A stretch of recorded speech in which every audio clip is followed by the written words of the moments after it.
Hai, selamat datang di podcast Marco. Bersama saya Surya Fajar Kelana. Saya Dwi Anggraini. Kali ini kami akan melakukan podcast dengan narasumber yang sangat luar biasa. Betul kan Dwi? Wah, betul sekali nih Bang El.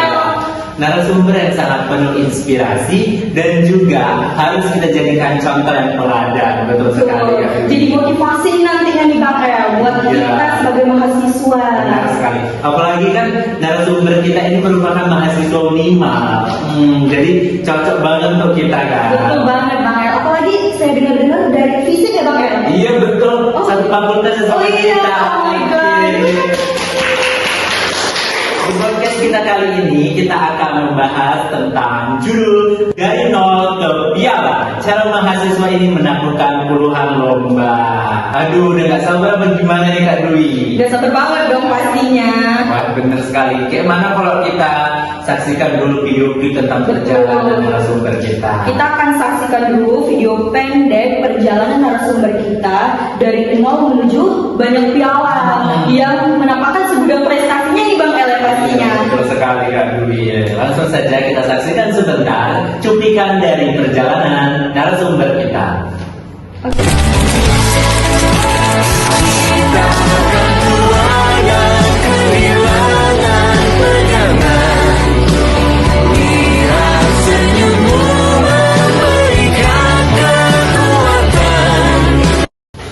Wah, gimana tadi tuh Bang El udah disaksikan para penonton itu? Iya, luar biasa banget kan Banget dong. Penuh dengan prestasi. Banyak banget ya prestasinya ya. Banyak banget. Itu gak Bang El? Minder dong. Apalagi kita kan masih mahasiswa semester 3. Pasti ini jadi acuan kita untuk Betul banget. Iya betul banget. Nah, para penonton pasti udah gak sabar nih. Gak sabar banget aku juga dong. Kak Dwi udah gak sabar Udah nih. sabar banget. Oke, langsung. Penasaran siapa sih abangnya? Penasaran? Iya. Kita panggil aja langsung. Langsung deh. Ini dia narasumber yang super keren di podcast Marco. Bang Bara Henry Lubis. Selamat datang Bang Bara di podcast Marco kali ini.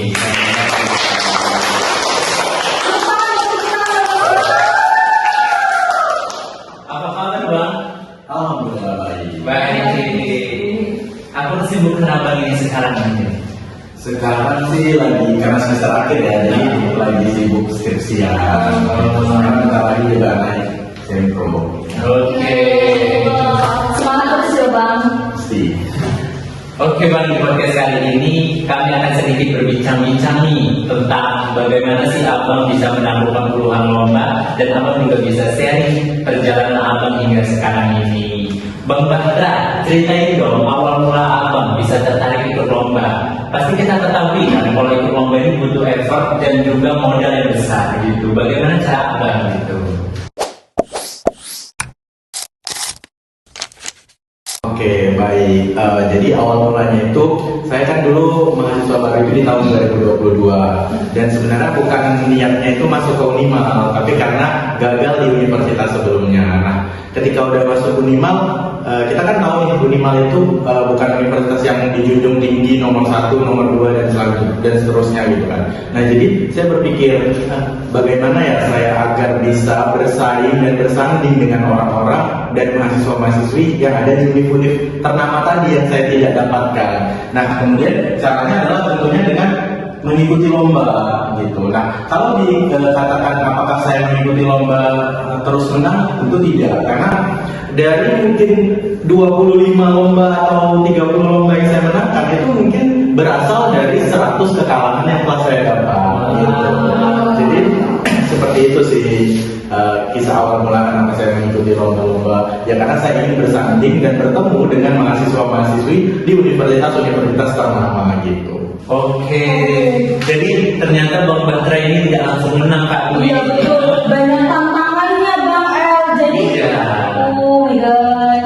Ini bisa jadi acuan kami gitu. Jadi kalau satu kali kalah, jadi kami harus mencoba lagi gitu kan. Juga semangat putus asa gitu ya Bang. Benar sekali. Betul. Ikut lomba. Jadi waktu semester 1, 2, semester 1 dan 2 lebih tepatnya itu sebenarnya saya belum tertarik mengikuti lomba karena saya masih menyesali kenapa saya harus masuk ke administrasi publik, karena jujur saya katakan ini saya dari nol kalau masuk administrasi publik, karena dari SD, SMP hingga SMA itu saya mengikuti lomba atau kekhususan di mana itu berkaitan dengan IPA, pengetahuan. Sama dong, Bang, saya juga dari IPA. Jadi ketika saya masuk ke administrasi publik, kok saya masuk kemari ya, rasa sia-sia pembelajaran 12 tahun saya.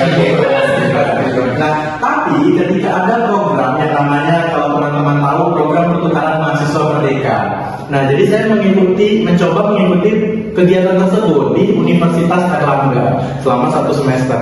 Nah, ketika di sana saya melihat bahwasanya ternyata potensi-potensi yang dapat dikeluarkan itu tidak hanya dari bidang IPA gitu. Ada yang namanya dari soshum seperti lomba esai, karya tulis ilmiah, debat. Dan di sana saya mempelajari, saya belum mengikuti, tapi saya memantau terlebih dahulu. Oh, apakah saya bisa seperti mereka? Gitu. Karena di Unair itu banyak sekali kegiatan-kegiatan seperti itu. Nah, ketika saya kembali ke Unimal dan saya berpikir, apa saya mencoba saja ya? Kenapa saya tidak mencoba? Siapa tahu rezeki saya di sini. Dan benar, ketika saya pertama kali mengikuti lomba esai itu di Universitas Hasanuddin Makassar, dan saya tidak menyangka sekali dari 163 pejuang yang sama di lomba itu saya berhasil meraih juara kedua dengan selisih poin 1. Nah, dari situ tadi kemudian semangat saya mencuat. Nama saya mulai dikenal, saya masuk ke IG Universitas Maiku Saleh seperti itu. Dan itu kemudian membuat saya kayaknya saya harus selalu mengikuti lomba. Dan lomba berikutnya belum berarti saya menang, tetapi saya selalu, kalau yang pertama saja saya menang, berarti saya punya kemungkinan lebih besar untuk menang di perlombaan berikutnya. Gitu sih. Betul. Jadi perjalanan yang bukan hanya singkat gitu. Betul, banyak prosesnya banget. Prosesnya kami dari mulai lomba terakhir tadi ikut PMM, terus itu mulai tertarik terjun ke dunia lomba gitu. Kita lihatnya, wah ada di posisi yang tinggi gitu kan. Kita lihatnya menangnya saja, tapi perjuangannya. Gak lihat prosesnya banget ya. Bang Batra, ini gimana sih cara abang menyusun effort abang gitu, motivasi abang mengikuti lomba? Pasti kan lomba ini tidak semuanya dibiayai kampus gitu kan bang, pasti pakai uang pribadi sendiri gitu. Bagaimana sih abang manage keuangan abang gitu? Yang pasti kan anak kuliah ini banyak untuk kebutuhan, kos gitu. Jadi untuk ikut lomba lagi ada biaya pendaftaran gitu.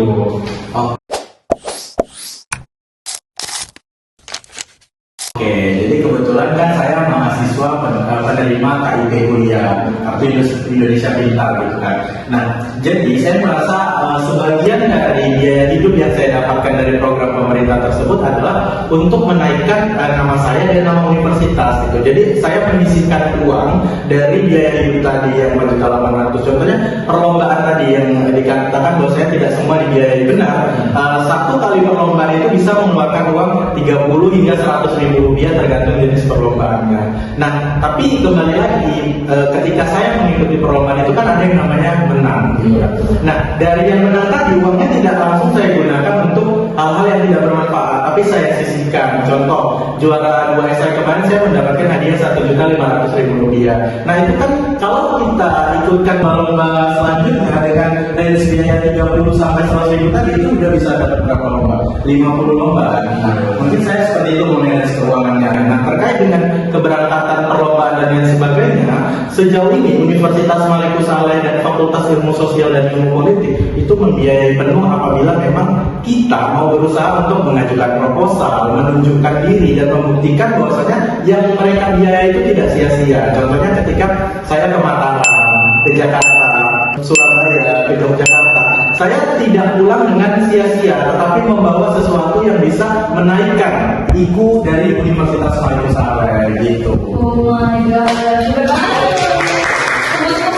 Motivasi pasti. Sama visi ya loh. Iya, karena Bang Batra ini juga merupakan mahasiswa penerima KIP kuliah. Jadi buat kalian semua teman-teman yang penerima KIP kuliah ini, jadi kalian itu nggak usah minder. Jadi kalian harus pandai manage bagaimana kalian bisa berkembang ke depannya seperti Bang Batra ini. Betul banget. Gitu.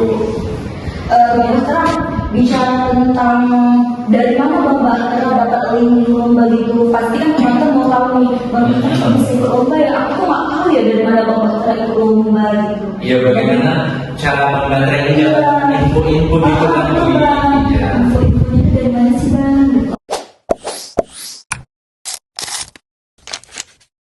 Sebenarnya simpel ya, kita kan udah di zaman digital, bahkan dari waktu saya mahasiswa baru itu platform seperti TikTok, Instagram itu sudah mulai merambah pasca COVID-19 gitu kan. Nah jadi gini, ketika kita penasaran dengan sesuatu, tentu kita mencari sesuatu itu berdasarkan keyword. Contoh, teman-teman ingin video TikTok itu yang romantis, pasti teman-teman mengatakan bahwasanya mengetik video romantis seperti itu kan. Nah seperti itu juga jika teman-teman ingin mengikuti lomba, teman-teman hanya perlu mengetik lomba, info lomba seperti itu. Nah itu akan langsung muncul dengan sendirinya di akun Instagram teman-teman, kemudian di video TikTok dan lain sebagainya. Nah dari situ kemudian ingat juga untuk memilah lomba-lomba yang ada nih, karena banyak sekali lomba yang diadakan oleh penyelenggara lomba itu yang tidak bersertifikasi. Hanya mereka hanya mencari keuntungan dengan uang pendaftaran yang sebegitu mahal. Namun pada akhirnya akurasi atau akuisisi dari sebuah lomba itu nggak ada gitu. Jadi ya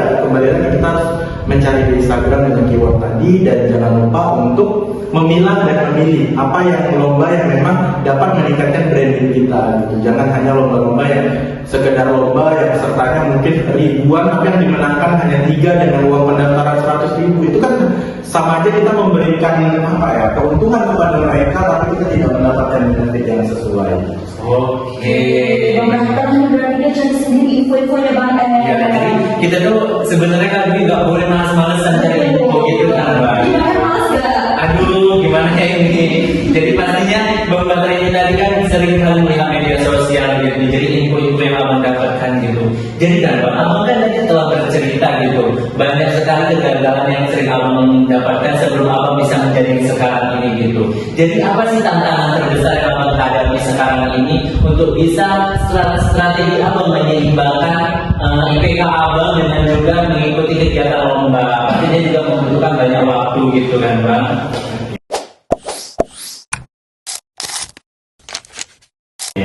Jadi kembali lagi ya, kita di Fakultas Ilmu Sosial dan Politik. Jadi teman-teman juga sama, bahwasanya sebenarnya dosen-dosen itu sangat mendukung apabila kita memang berkegiatan yang positif gitu. Nah, jadi kalau strategi saya adalah ketika saya mengikuti sebuah lomba, selagi lomba itu tidak mengganggu jadwal kuliah saya, maka saya akan tetap masuk kuliah. Tapi apabila contohnya kemarin ada kemataran atau keluar kota dan lain sebagainya, kan itu ada surat izinnya, dan jangan lupa untuk tetap menghubungi dosen secara pribadi, bahkan jumpai dosen tersebut gitu. Nah jadi ketika kita melakukan hal tersebut, dosen akan mengerti dan nilai kita juga istilahnya dapat dikatakan aman lah seperti itu. Nah dan jangan lupa juga jangan jumawa, jangan seolah-olah karena kita udah mengharumkan nama fakultas, nama universitas, kita tidak izin kepada dosen dan menganggap ya udahlah aku kan udah memberikan prestasi, ngapain juga mikirin mata kuliah. Tidak seperti itu ya teman-teman. Jadi kita kan punya 24 jam nih, 8 jam tidur, 8 jam bermain, dan 8 jam untuk belajar. Nah, jadi belajar ini dalam bentuk apa? Kan dalam bentuk banyak, mungkin untuk mempersiapkan lomba, mempersiapkan tugas, dan juga mungkin untuk hal-hal yang seperti menghadiri kegiatan dan lain sebagainya. Jadi kayak gitu sih strateginya. Jadi nggak ada istilah kalau kita organisasi, kalau kita lomba, kita ketinggalan materi dan lain sebagainya. Itu tergantung dari diri kita sendiri. Berarti nggak ada juga buat kita, maksudnya alasan kalau ikut lomba itu karena tadi seperti Bang Batra bilang 8 jam tidur, 8 jam bermain, 8 jam belajar. Jadi nggak boleh nih alasan kalau kita ini ikut lomba gitu keluar kota, udahlah itu berarti dosen ini udah mau memaklumi kita. Nggak boleh teman-teman. Mentang-mentang kita bawa orang unik, saya gitu nggak boleh, nggak boleh ya para penonton. Kita ngasih contoh Bang Batra ini, dia adalah mahasiswa yang berprestasi, tapi juga menyeimbangkan bagaimana beliau di kampus dan juga beliau mengikuti perlombaan itu. Jadi kan Bang Batra ini kan banyak sekarang anak zaman sekarang, terkhususnya kami mahasiswa yang bersemester 3, mahasiswa baru yang takut untuk memulai suatu hal. Betul kan Kak? Betul banget. Iya. Salah satunya sih. Kak Dwi masih takut ini untuk kami kan bingung gini Bang, untuk kedepannya kami ini bagaimana gitu. Kami harus berkembang bagaimana gitu. Ada nggak sih triks dari Abang gitu untuk mahasiswa ini nggak boleh takut, harus bisa berkembang sesuai dengan kemampuan masing-masing gitu. Oke, menarik sekali ya pertanyaannya. Jadi kalau soal itu ya, gini, kita kan nggak bisa menaklukkan semua elemen ya. Mungkin banyak teman-teman yang mengatakan ya udah sih, dia kan memang dari lahir udah diciptakan pintar, udah ditakdirkan pintar dan sebagainya. Padahal kan tidak. Gini, teman-teman mungkin melihat bahwasanya banyak orang yang terkenal bukan hanya karena akademik, tapi ada yang non akademik seperti mungkin memiliki suara yang bagus, memiliki karir yang potensial, seperti itu memiliki bakat dalam public speaking gitu kan. Nah, jadi yang pertama adalah temukan dulu apa sih yang sebenarnya kita bisa untuk tunjukkan ke orang lain gitu. Contoh, jangan hanya karena teman-teman nggak mampu untuk beradaptasi di kelas dengan pelajaran, dengan perlombaan ilmiah, teman-teman merasa bahwasanya aku nggak berguna, aku nggak bisa seperti dia emang udah ditakdirin. Bukan, tapi temukan. Contoh, teman saya, dia tidak jago di akademik, tetapi dia memiliki suara yang bagus. Sampai pada akhirnya dengan dia mengembangkan potensi itu, dia bisa sukses diundang-undang untuk bernyanyi dan lain sebagainya. Seperti misalnya saya yang masuk Unimanius dan lain sebagainya karena prestasi seperti itu kan. Jadi kita bisa untuk bangkit dan menemukan sebuah prestasi itu ya kalau kita tahu apa yang sebenarnya harus kita raih seperti itu gitu sih. Berarti kita harus melihat potensi dari diri kita sendiri ya Bang ya. Karena kan banyak ya pandangan orang itu bahwasanya orang yang pintar itu adalah orang yang mampu secara akademik. Padahal kan tidak gitu. Dan minimal pun pada saat kami kemarin melaksanakan pemilihan mahasiswa berprestasi, itu yang dilihat bukan hanya terkait dengan sertifikat juara kelas atau juara esai, juara karya tulis ilmiah gitu, tapi juga dilihat bagaimana kita di olahraga, bagaimana ketika kita mampu beradaptasi di kelas, gitu, bagaimana perlombaan jenis apapun diterima oleh Universitas Malaysia gitu. Jadi nggak hanya tentang akademik gitu. Oke, berarti itu tadi tips dari Bang Batra. Kita cari dulu potensi. Kira-kira Kak Dwi ini potensinya apa gitu? Aduh, apa ya Bang ya? Bisa nyanyi? Aduh, kayak gitu. Berarti teman-teman kenali dulu potensi kalian itu. Jadi jangan pernah takut untuk kita melihat teman kita, wah dia udah seperti ini, seperti itu. Setiap orang memiliki perjalanannya masing-masing. Nggak dari akademik saja, dari akademik pun kita bisa menjadi orang yang berprestasi juga ya Bang Batra ya. Oh, kita terasa ya Kak Dwi, kita udah di penghujung. Iya. Sebelum kita menutup podcastnya, kita tanya lagi sama Bang Batra. Apa itu Bang El? Last question nih, apa sih pesan abang untuk para teman-teman di luar sana, para mahasiswa? Pesan abang untuk ayolah cari jadi diri kalian, cari untuk bisa ikut lomba-lomba, untuk jangan takut untuk memulai suatu hal gitu. Kasih pesan untuk mereka yang nonton podcast Makom kali ini, Bang.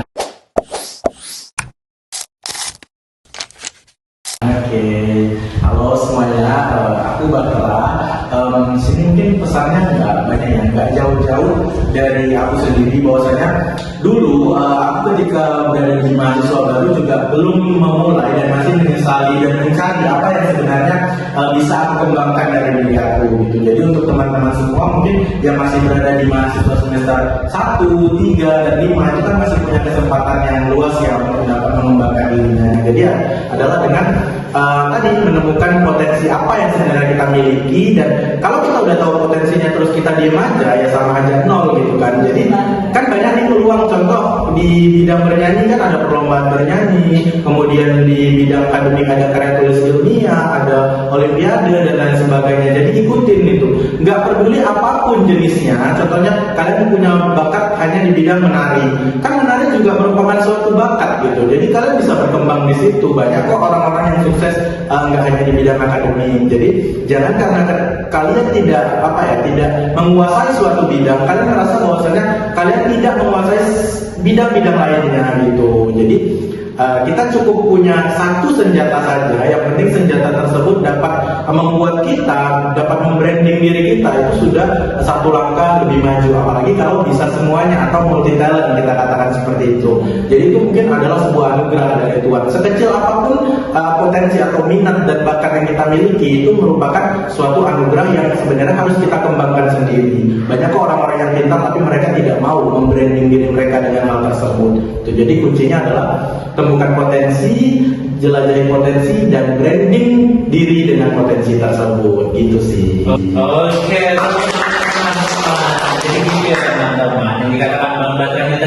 nih bahwa kita harus memiliki satu saja senjata kita ini untuk bisa menggali potensi kita. Temukan potensi kita. Iya. Karena kan Bang El, kalau dari Bang Basra bilang kan, Gen Z sekarang tuh overthinkingnya tuh berat banget, takut melangkah, ya, takut salah, takut gagal, takut aku nanti gak bisa nih kayak Bang Basra ini langsung menang. Padahal kan Bang Basra udah bilang banyak lika-liku perjalanannya. Jadi perjalanannya tidak mulus gitu teman-teman. Jadi buat teman-teman semua yang udah nonton podcast dari Markom ini, jangan pernah takut untuk menggali jati diri kalian, untuk menggali potensi yang kalian miliki gitu seperti yang dikatakan Bang Batra ini. Tidak harus semua kita unggul, tapi kita harus memiliki satu saja. Setelah kita memiliki tahu ini satu potensi yang kita miliki, maka kita harus branding diri kita dengan potensi itu. Betul banget. Jangan takut gagal berarti ya Bang. Benar sekali. Oke, terima kasih kepada Bang Batra yang sudah menyempatkan waktu untuk berhadir di podcast Markom kali ini. Mudah-mudahan abang terus berkembang, dilancarkan sempurna, dan bisa lulus dengan sangat memuaskan. Setelah lulus abang bisa langsung kerja. Oke, amin. Semoga kita juga kayak Bang Batra. Amin. Mas Digi rumah. Iya. Sedikit koreksi ya, Iya, Bang. bukan sangat memuaskan kalau bisa dengan pujian. Minta tidak datang kayak nih waktu semprong Bang Batra. Kalau tidak datang tidak. Oke. Oke, terima kasih banyak Bang Batra udah meluangkan waktunya untuk datang untuk hadir ke sini.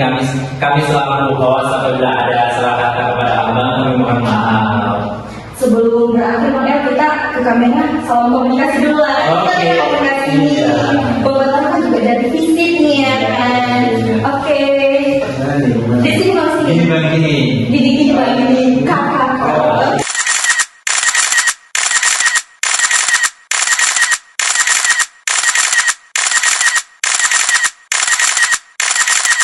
Gak terasa kita udah di pengunjung ini ya kan Betul Kak? banget. Setelah kita tadi udah berbincang-bincang bersama narasumber yang menginspirasi, bisa menjadi contoh teladan kita nih. Contoh banget tuh. Contoh banget. Motivasi buat Dwi Bang. Oke, ya itu Bang Batra tadi udah menceritakan kisahnya dari nol hingga bisa menjadi mahasiswa yang penuh dengan prestasi. Dari nol menuju piala, dari nggak ada apa-apa menuju banyak prestasi gitu kan? Iya, betul sekali, betul. Dulunya tuh Bang Batra tuh dari MIPA ya kan, Iya, betul. masuk ke FISIP, jurusan administrasi publik. Iya, dari mana Bang Batra tidak menceritakan bahwa itu merupakan perjalanannya dulu yang selama di kuliah ilmu-ilmunya ini tidak sejalan dengan ilmu. Gak sejalan banget dong Bang, Iya, Mas. biologi ke sosial, aduh jauh dong, tabrakan itu. Oke teman-teman, kami ingin mengucapkan terima kasih buat kalian yang telah nonton podcast Markom dari awal hingga akhir. Bersama saya sudah Bajar Fana. Febrian Reini. Kami pamit undur diri. Sampai jumpa di podcast Markom selanjutnya. Bye.